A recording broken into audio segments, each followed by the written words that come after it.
السلام عليكم ورحمة الله وتعالى وبركاته جميعا.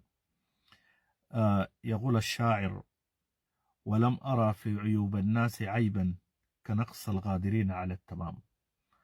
الشعب السوداني غادر على التمام، ولكن عاجز في أي خطوة يخطوها لبناء سودان يسع الجميع ويرجع إلى ذلك.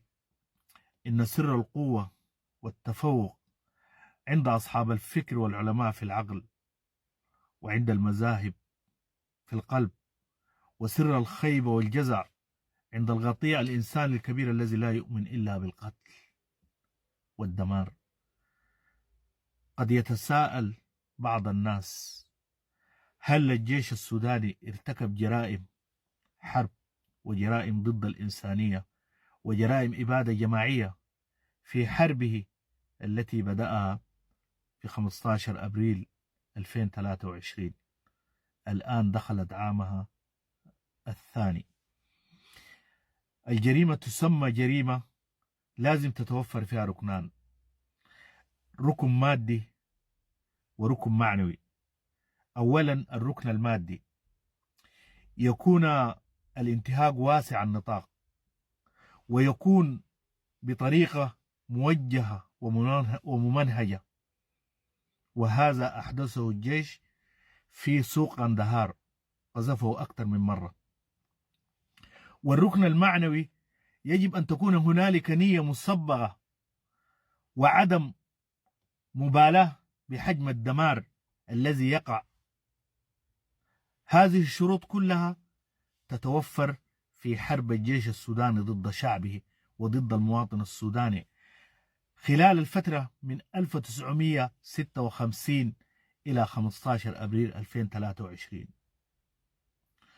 ضباط الجيش أنصار دولة 56 خرجوا في محطات التلفزيون وأعلنوا الحرب العرقية والجهوية ضد 9 قبائل، وعلى رأس هذه القبائل الرزيقات والهبانية والمسيرية والتعايشة وبني هلب والفلاتة والسلامات.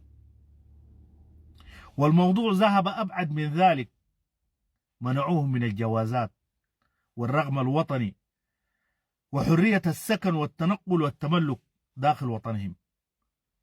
الجيش عبر ما يسمى بمجلس السيادة طلع توجيهات تنص لأنصاره القتل العرقي، كما حدث لعمال الذهب في الشمال بحجة إنهم من أبناء الغرب. قادة الجيش أعطوا أهليهم الضوء الأخضر الحق في قتل المواطنين من أبناء غرب السودان وخاصة القبائل العربية.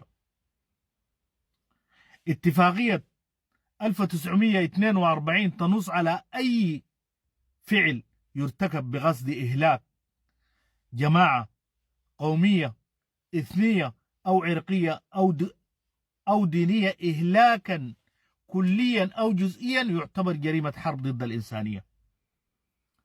الطيران يقذف كل صباح ومساء قرى ودوامر العرب وأحياء العرب في المدن، لا لشيء لأنهم عرب. الجيش دمر البنية التحتية، مطارات، كباري، مستشفيات ومصانع. القانون الدولي يمنع الهجوم على المنشآت تحتوي على مواد خطرة تتسبب في إحداث أضرار أو كوارث صحية وبيئية. ومع ذلك، مع كل أسف، الجيش السوداني ضرب مصفاة الجيري غير مبالي بهذه الأضرار. قانون الحرب يمنع تدمير أي مؤسسة ضرورية لبقاء السكان.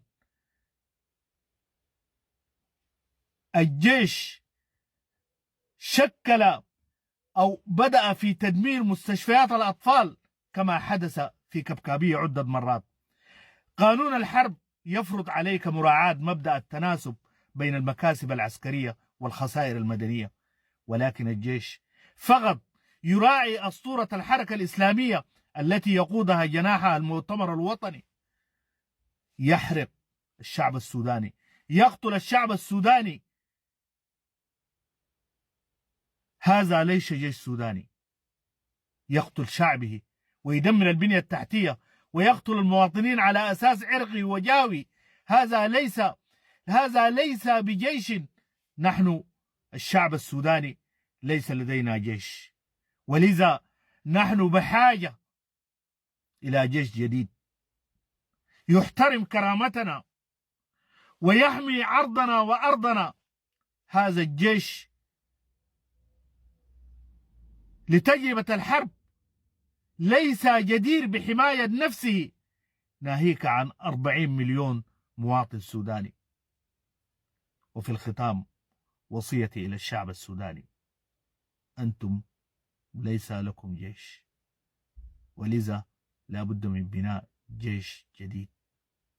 والسلام عليكم ورحمة الله.